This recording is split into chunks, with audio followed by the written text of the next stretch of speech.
우리는 세상을 살아가면서 우리의 힘으로 해결할 수 없는 난처한 상황을 만날 때가 너무나도 많이 있습니다.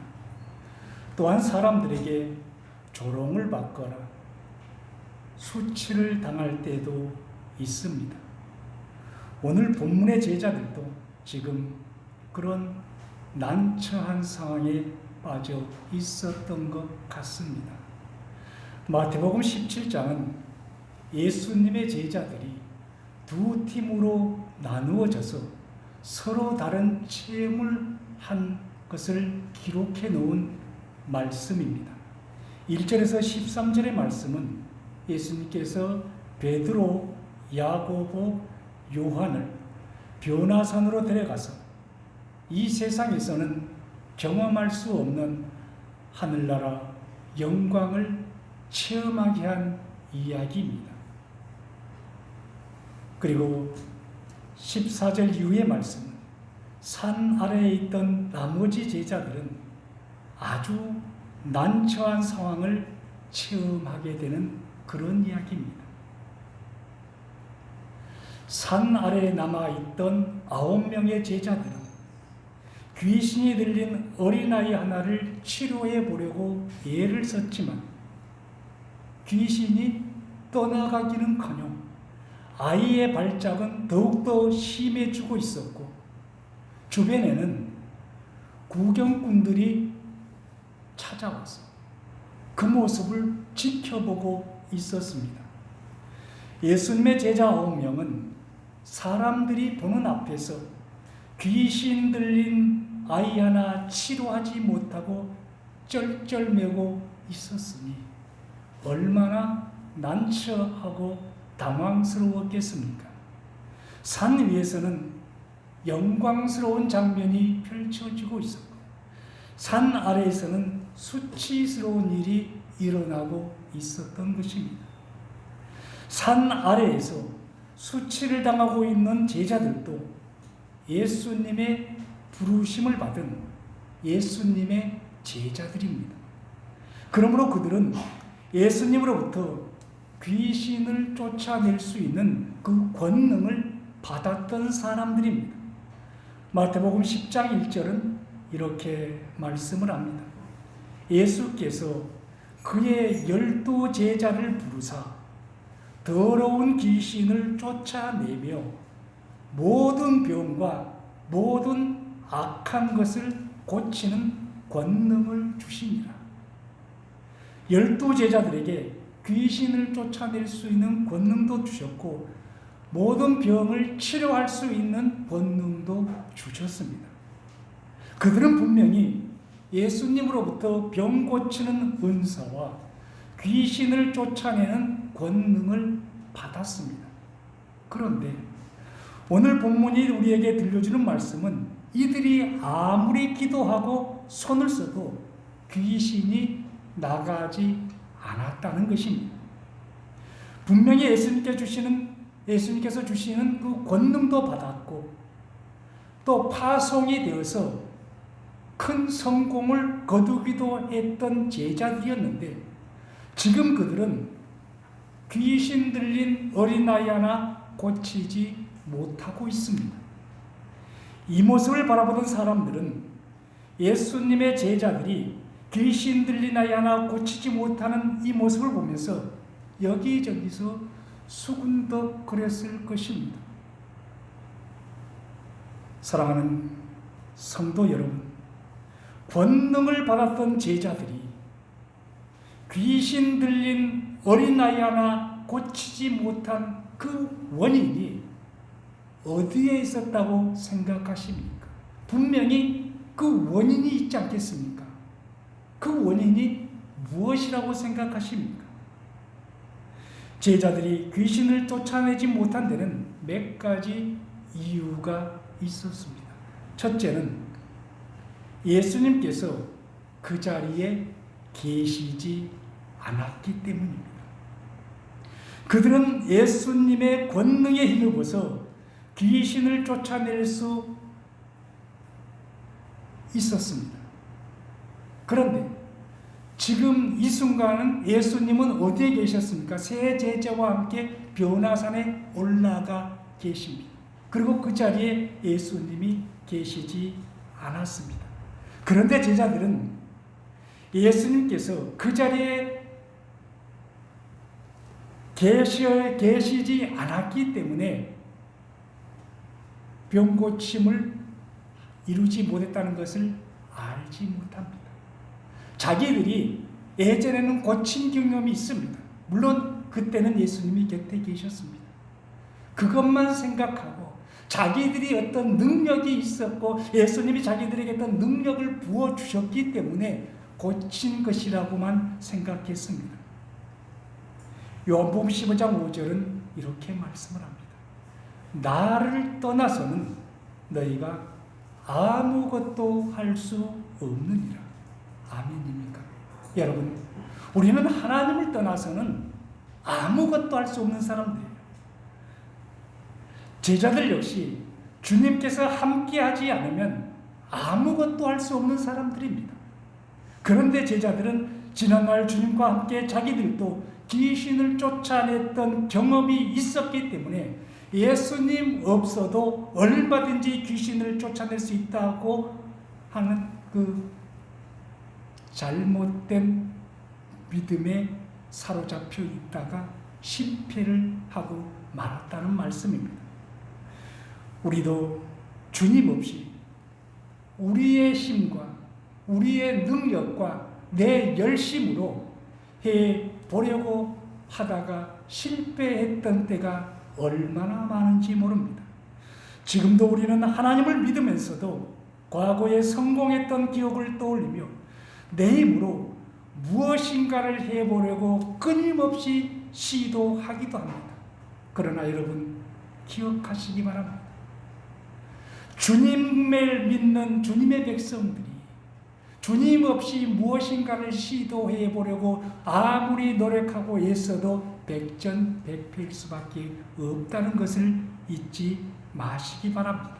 그러므로 이제는 우리는 예수님보다 먼저 앞서가지도 말고 예수님 없어도 된다는 이러한 잘못된 신앙에 빠져 있지 않기를 원합니다. 늘 겸손히 주님과 동행하며 언제나 주님께 묻고 주님의 말씀을 따라가고 순종하는 그 삶이 여러분 결국은 승리의 삶이라는 것을 잊어서는 안 된다는 말씀입니다. 두 번째는 그 시대가 예수님을 믿지 않았습니다. 제자들이 귀신 들린 아이를 치료하는 그 현장에 모여있던 사람들에게는 믿음이 없었습니다. 구경꾼들에게는 믿음이 없었다는 것입니다. 그것이 하나님의 능력을 막는 원인이었습니다. 오늘날에도 이 성장하는 교회들을 가만히 보면 성도들이 든든한 믿음을 가지고 성령 충만해 있는 교회입니다. 그런 교회는 계속적으로 하나님의 능력이 나타납니다. 그러나 목사는 믿음이 있어도 성도들이 믿음이 없으면 그 교회는 성장하지 않습니다. 아무리 어떤 목사가 능력이 있어도 그 주변에 있는 사람들이 믿음이 없으면 하나님께서 역사하지 않는다는 것을 우리가 알아야 한다는 말씀입니다. 오늘 본문 17절 말씀을 다시 한번 보겠습니다. 예수께서 대답하여 이르시되 믿음이 없고 패역한 세대여 내가 얼마나 너희와 함께 있으며 얼마나 너희를 참으리요 그를 이리로 데려오라 하시니라. 제자들의 무력함이 귀신을 쫓아내지 못한 가장 큰 원인이었지만 그것이 전부가 아니라는 것입니다. 지금 예수님께서는 귀신을 쫓아내지 못한 원인을 믿음이 없고 패역한 세대로 지목을 하고 있습니다. 예수님의 능력을 온전히 신뢰하지 못하는 주변 사람들에게도 원인이 있었다는 말씀입니다. 예수님께서 고향인 나사렛에서는 기적을 행하지 않으셨습니다. 마태복음 13장 58절은 이렇게 말씀을 합니다. 그들이 믿지 않음으로 말미암아, 그들은 지금 고향 나사렛 사람들입니다. 고향 나사렛 사람들이 믿지 않음으로 말미암아 거기서 많은 능력을 행하지 아니하시니라. 왜 고향 사람들은 예수님을 믿지 않았을까요? 그들은 예수님이 어린 시절을 다 봤잖아요. 예수님이 목수의 아들이라는 것도 다 봤잖아요. 어렸을 때 옷 벗고 다니는 것, 어떻게 보면 기저귀 차고 다니는 것 다 봤잖아요. 세상 사람들과 별반 다르지 않았다는 것 봤잖아요. 그런데 무슨 하나님의 아들이야? 예수님의 메시아성을 믿지 않았던 거예요. 그러니까는 믿지 않는 그곳에는 기적이 일어나지 않기 때문에 기적을 행하지 않았다는 말씀입니다. 하나님의 능력이 부족해서가 아니라 하나님께서 믿음이 없는 그런 곳에는 기적을 행하지 않는다는 것을 우리는 알아야 합니다. 목사가 아무리 기도해도 기도를 받는 사람이 하나님을 향한 믿음이 없으면 그 기도 응답되지 않습니다. 그러니까는 아무리 기도해도 기도가 응답되지 않는다. 그러면은 내 자신이 정말 믿음이 있는지 한번 돌아봐야 합니다. 내가 하나님을 안 믿는데 그 기도가 들어올 리가 있겠습니까? 주변 사람들, 이웃들 또는 내 가족을 위해 기도하는데도 응답되지 않는다. 내 가족 가운데 믿음이 없어서 그럴 수 있다는 사실을 우리가 잊지 말자는 것입니다. 세 번째로 제자들에게 더 큰 문제가 있었습니다. 자기들이 쫓아내지 못한 귀신을 예수님께서 이제 산에서 내려오셔서 단번에 쫓아내자 제자들은 그 구경꾼들 모르게 얼마나 창피했겠습니까? 그러니까는 구경꾼들이 눈치 못 채게 조용하게 살며시 예수님을 찾아가서 이렇게 물었습니다. 19절 말씀을 한번 보겠습니다. 어떻게 물었는지 한번 봅니다. 이때 제자들이 조용히 예수께 나와 이르되 우리는 어찌하여 쫓아내지 못하였나이까.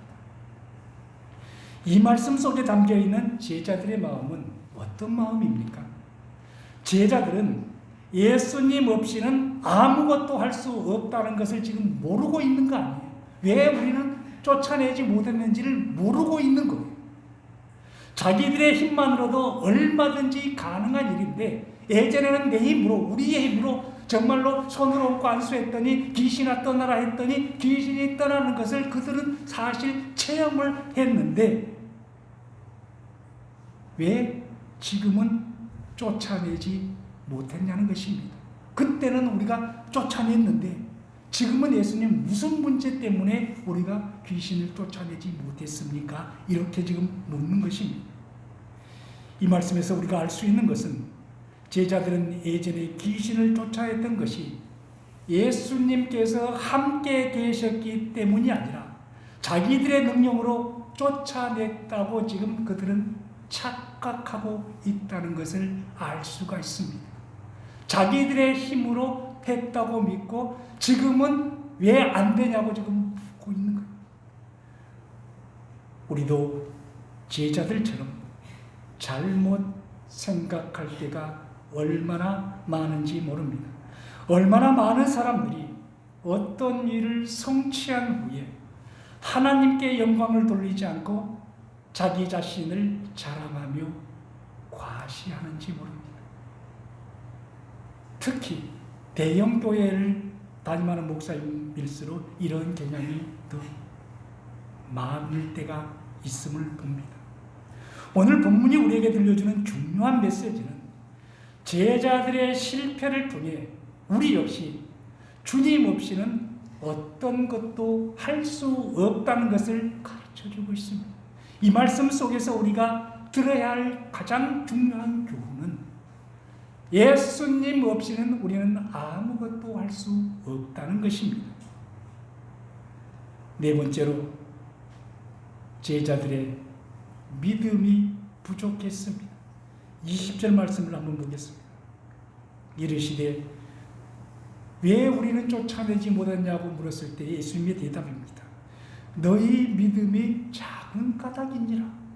진실로 너희에게 이르노니 너희 만일 너희에게 믿음이 겨자씨 하나만큼만 있어도 이 산을 명하여 여기서 저기로 옮겨지라면 옮겨질 것이요 또 너희가 못할 것이 없으리라. 예수님께서는 제자들을 향하여 믿음이 작다고 말씀하십니다. 믿음은 커져가야 하는 것이고 성장해야 하는 것입니다. 멈춰 있는 것이 아닙니다. 성장해야 할 것이 성장하지 못하면 그때부터 문제가 생기게 됩니다. 다시 말씀드리지만 믿음은 성장하는 것이고 자라나야 하는 것입니다. 예수님께서는 겨자씨 하나만한 믿음만 있어도 산을 옮길 수도 있다고 말씀하셨습니다.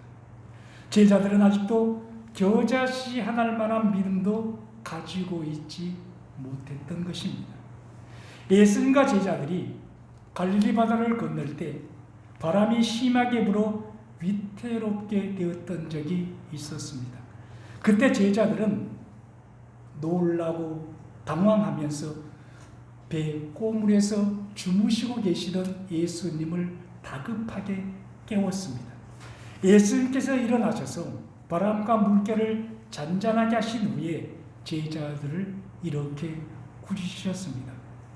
너희 믿음이 어디에 있느냐? 믿음이 없다는 거예요. 예수님을 따라 무리를 걷던 베드로도 연약한 믿음을 가지고 있었던 것에는 마찬가지입니다. 이 작은 믿음일수록, 연약한 믿음일수록 환경의 지배를 받게 됩니다. 그 사람의 믿음이 연약한 믿음인지 큰 믿음인지를 어떻게 알 수가 있습니까? 위기 상황에서 알 수가 있습니다. 작은 믿음을 가지고 있는 사람은 어떤 상황이 일어나면 그 상황을 보게 됩니다. 환경을 보게 됩니다. 하나님을 바라보지 않는다는 거예요. 예수님을 바라보며 물리를 걷던 베드로가 예수님이 물 위로 걸어오시자 배에서 뛰어내려 물 위로 걸었습니까? 안 걸었습니까? 걸었습니다. 그가 눈을 예수님께 맞추고 예수님이 물밭 위에 서 계셨으니까 거기에 맞추고 걸었을 때에는 베드로가 물 위를 걸어갈 수가 있었습니다. 그런데 어느 순간 고개를 돌려서 사납게 일어나는 파도를 봤습니다. 엄청난 파도가 자기를 향하여 오고 있는 모습을 봤습니다. 눈을 돌려 그 상황을, 환경, 파도를 보는 순간 베드로는 물속으로 빠질 수밖에 없었습니다.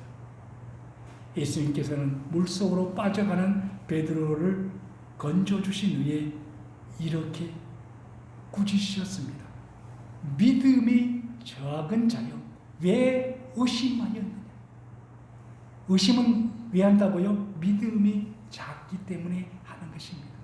작은 믿음에서 큰 믿음으로 성장해 가야 할 제자들이었지만 그들은 작은 믿음에서 더 이상 성장하지 못하고 멈춰 있었던 것입니다. 사랑하는 성도 여러분, 우리도 마찬가지입니다. 우리의 믿음이 작으면 늘 의심하게 되고 불평하게 되고 원망할 수밖에 없습니다. 의심하고 불평하고 원망하는 곳에는 성령이 역사하지 않습니다. 그곳에서는 마귀가 역사합니다. 마귀는 그래서 늘 우리에게 불평을 조작하는 것이고 늘 의심하도록 만드는 것이고 하나님을 불신하게 만듭니다. 우리의 신앙은 또 우리의 믿음은 날마다 커져 가야 합니다. 제자들이 귀신 들린 아이를 치료하지 못하고 쩔쩔매고 있을 때에 이제 예수님께서 오셨습니다. 예수님께서 찾아오신 것 그 자체가 하나님의 은혜입니다. 예수님께서 오시면은 문제는 해결되는 거예요. 문제는 예수님께서 오시느냐 오시지 않느냐가 더 중요합니다. 오셨다고 하면은 그 자리에 계시면은 해결되는 거예요. 내가 무슨 일을 하는 그 자리에 예수님께서 계시면은 그 일은 성공할 수가 있습니다. 시험 공부를 하고 나서 시험을 보는 사람들도 그 시험장에 예수님께서 와 계셨다고 한다면 그 시험은 성공할 수밖에 없겠죠. 왜냐하면 모든 문제의 해결은 주님께서 찾아오시는 그때부터 시작되는 것이기 때문에 그렇습니다. 예수님께서 이 문제를 어떻게 해결해 가는지 한번 관심을 가지고 살펴보시기 바랍니다. 먼저 아이의 아버지가 예수님 앞으로 나왔습니다. 마태복음 17장 15절 말씀을 보겠습니다. 주여 내 아들을 불쌍히 여기소서. 그가 간질로 심히 고생하여 자주 불에도 넘어지며 물에도 넘어지는지라. 귀신 들린 아이의 아버지가 아들의 문제를 가지고 예수님께 나왔습니다. 같은 말씀을 기록하고 있는 누가복음 9장 38절의 말씀에 의하면 누가는 이 아들이 이 사람에게는 외아들이었다고 말씀하고 있습니다. 누가복음의 특징은 같은 복음서의 이야기를 할지라도 다른 복음서보다 더 자세하게 기록해 놓았다는 것입니다. 한편손 마른 사람의 이야기에서도 다른 복음서는 한편손이 말랐다 이렇게만 이야기를 했지만 누가는 그 손이 오른손이었다고 조금 더 구체적으로 밝히고 있습니다. 외아들이었기 때문에 아버지의 마음은 더 아팠을 것입니다. 이 아버지는 아들의 비극 때문에 예수님 앞에 나와서 무릎을 꿇었습니다. 자기 문제가 아닌 아들의 문제 때문에 예수님 앞에 무릎을 꿇었습니다. 이 아들의 문제만 아니면 어쩌면 이 사람은 예수님 앞에 나와 무릎을 꿇지 않았을 것입니다. 우리 중에도 힘들고 어려운 상황을 만나지 않았다면 예수님을 만나지 않았을 사람들이 많이 있지 않겠습니까? 힘들고 어렵기 때문에 도저히 다른 방법이 없기 때문에 그때서야 예수님 앞에 나와 무릎 꿇는 사람이 많이 있습니다. 사업이 망했다거나 불치의 병이 걸렸기 때문에 예수님 앞에 나온 경우가 많다는 말씀입니다. 그런 면에서 보면 고난이 우리에게 은혜일 수가 있고 우리에게 소망일 수가 있다는 것도 우리가 함께 생각해 볼 필요가 있습니다. 예수님께서는 아이의 아버지에게 아이를 어떻게 하라고 이야기합니까? 이리로 데리고 오라고 말씀합니다. 문제가 있으면 여러분 그 문제를 가지고 예수님 앞으로 나가라는 거예요. 문제를 가지고 내 혼자 끙끙 앓지 말고 그 문제를 가지고 내 심정을 그대로 하나님 이 문제 때문에 내가 이렇게 마음이 아프고 힘들고 어렵다라고 주님 앞에 솔직하게 나아가는 것입니다. 주님께서는 우리가 무거운 짐을 지고 헉헉거리고 살아가는 것을 원하지 않습니다. 여러분은 세상을 살아가면서 어떤 염려 때문에 마음의 고통과 괴로움을 느끼십니까? 그 모든 염려와 근심거리를 주님 앞으로 가져가시기 바랍니다. 해결할 수 있는 유일하신 주님 앞으로 그 문제를 가지고 가시기 바랍니다. 베드로전서 5장 7절은 이렇게 말씀을 합니다. 너희 염려를 다 주께 맡겨버려라. 이는 그가 너희를 돌보십니다. 우리에게 어떤 문제가 있고 염려거리가 있다면 주님께다 맡겨버리라는 거예요. 그가 우리를 돌보아 주실 것이기 때문에 그렇게 하라는 것입니다. 인생의 모든 문제를 혼자서 괴로워하지 마시고 주님 앞으로 가져가시기 바랍니다. 예수님 앞으로 문제를 가지고 나온 아이의 아버지에게 이제 믿음이 생기기 시작하였습니다.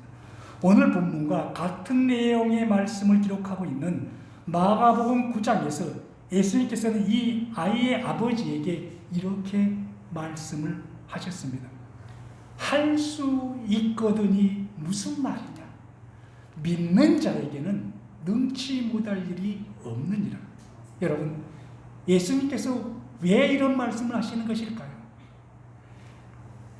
믿음이 없었던 이 아이의 아버지가 이렇게 말했기 때문입니다. 무엇을 하실 수 있거든. 예수님, 내 아들을 정말로 예수님이 고칠 수 있는 힘이 있다면 나를 불쌍히 여겨주시사 내 아들을 고쳐주십시오. 이렇게 이야기를 한 거예요. 이 아이의 아버지는 제자들의 실패했던 모습을 지금 봤잖아요. 그러니까 예수님도 신뢰하지 못하고 있는 거예요. 주님, 당신은 이 제자들은 실패했지만 당신이 실패하지 않고 고칠 수 있는 능력이 있다고 한다면 내 아들을 좀 고쳐주십시오. 이렇게 이야기를 한 것입니다. 그래서 예수님께서 할 수 있거든이 무슨 말이냐? 믿는 자에게는 하지 못할 일이 없다는 거예요. 이 믿음을 가지라는 거예요. 하실 수가 있으면 고쳐주고 하실 수 없으면 안 고쳐주고 이런 것이 아니라는 것입니다. 주님 앞에는 할 수 있는 일이 있고 할 수 없는 일이 있는 것이 아니라는 것입니다. 우리는 할 수 있는 일이 있고 할 수 없는 일이 있습니다. 그러나 주님 앞에는 할 수 없는 일이 없는 거예요. 예수님의 할 수 있거든? 그것이 무슨 말이냐? 믿는 자에게는 능치 못할 일이 없느니라. 이렇게 말하자 이 아이의 아버지가 그 자리에서 제가 믿나이다 이렇게 이야기를 하며 예수님께 엎드렸습니다. 그는 마침내 예수님의 전능하심을 믿게 되었습니다. 이제 이 아이의 아버지는 오직 예수님만을 바라봅니다. 여러분, 믿음의 증거가 여기에 있는 거예요. 입술로는, 말로는 누구든지 믿는다고 이야기할 수 있습니다. 급하면 무슨 말인지 못하겠습니까? 그런데 지금 그것이 중요한 것이 아니라 이 아이가, 이 아버지가 제가 믿나이다 하면서 이 이후로는 예수님만 바라본다는 거예요. 이제 더 이상 이 아버지는 상황과 여건을 바라보지 않습니다. 현재의 상황은 오히려 아이의 아버지가 믿음을 갖기 힘든 방향으로 흘러가고 있습니다. 아이의 발작은 더 심해지고 있었고 그 모습을 본 사람들은 예수님과 제자들을 비웃으며 조롱하고 있었습니다. 그럼에도 불구하고 이 아이의 아버지는 이 난감한 상황 속에서도 실망하지 않고 예수님의 말씀에 귀를 기울이고 주님의 말씀을 믿었다는 것입니다. 사랑하는 성도 여러분, 믿으면 영광을 보는 것입니다. 믿으면 무엇이든지 그대로 이루어지는 것입니다. 그러므로 우리에게 가장 중요한 것은 믿음입니다. 이 믿음은 어떻게 생겨나는 것입니까? 믿음은 들음에서 생겨납니다. 우리가 예배의 자리에 나오는 이유 중에 하나도 그것입니다. 믿음을 갖기 위해서는 들어야 하는데 어떻게 들을 수 있습니까? 교회에 나와서 하나님의 말씀을 들어야 하는 거잖아요. 하나님의 말씀을 듣지 않고 우리의 믿음은 자라날 수가 없습니다. 이 아이의 아버지가 믿음을 가지고 있었던 것도 할 수 있거든이 무슨 말이냐? 믿는 자에게는 능치 못할 일이 없다라고 하는 예수님의 말씀을 들었기 때문입니다. 우리의 믿음이 성장하기 위해서는 말씀에 대한 갈급함과 사모하는 마음이 있어야 그 말씀을 들을 수 있는 귀가 열려 있어야 합니다. 간질병이 걸려 불에도 넘어지고 물에도 자주 넘어지는 이 아이가 치유되는 기적의 현장을 다시 한번 보시기 바랍니다. 이미 고치려다가 실패한 제자들은 주눅이 든 모습으로 서 있었을 것입니다. 그리고 많은 구경꾼들이 역시 그 자리에 서 있었고 아이의 아버지도 있었습니다. 그들 모두가 예수님의 말씀을 들었습니다. 어떤 말씀을 들었던 것입니까? 17절에 믿음이 없고 패역한 세대여, 이 이야기를 지금 다 들었습니다. 그리고 20절에 너희 믿음이 작은 까닭이니라. 너희에게 믿음이 겨자씨 한 알만큼만 있어도 이 산을 명하여 여기서 저기로 옮겨지라면 옮겨질 것이라는 이 말씀도 들었습니다. 또한 마가복음 9장 기록하고 있는 할 수 있거든이 무슨 말이냐? 믿는 자에게는 능치 못할 일이 없다는 말씀도 들었습니다. 그곳에 있는 모든 사람들이 예수님께서 하신 이 말씀을 들었지만 모두가 다 믿음을 갖게 된 것은 아닙니다. 간절함이 있었고 사모함이 있었던 자에게 그 말씀은 소망의 말씀으로 들려왔을 것이고 그 말씀을 가슴에 담았기 때문에 믿음이 생겨난 것입니다. 갈급한 마음, 간절한 마음이 있는 자가 말씀을 들을 수가 있다는 것입니다. 똑같이 교회에 나왔지만 간절한 마음과 갈급한 마음, 주님의 말씀을 듣고 순종하겠노라고 하는 이 강한 의지가 있는 자들이 말씀을 들을 수 있는 것이고 그런 사람들에게 믿음이 생겨난다는 겁니다. 10년, 20년 신앙생활하는 것이 중요한 것이 아닙니다. 단 1년 신앙생활에서도 어떤 중심, 어떤 마음을 가지고 내가 하나님의 말씀 앞에 서느냐, 이것이 훨씬 중요하다는 말씀입니다. 성경은 믿음이 없이는 하나님을 기쁘시게 할 수 없다고 말씀합니다. 하나님의 기쁨이 되는 믿음은 멈춰서 있는 믿음이 아니라 자라나는 믿음입니다. 30배, 60배, 100배의 결실을 맺어가는 것이 살아있는 믿음입니다. 이러한 믿음을 8월부터 우리 모두가 다 가질 수 있게 되기를 축복합니다. 기도하겠습니다.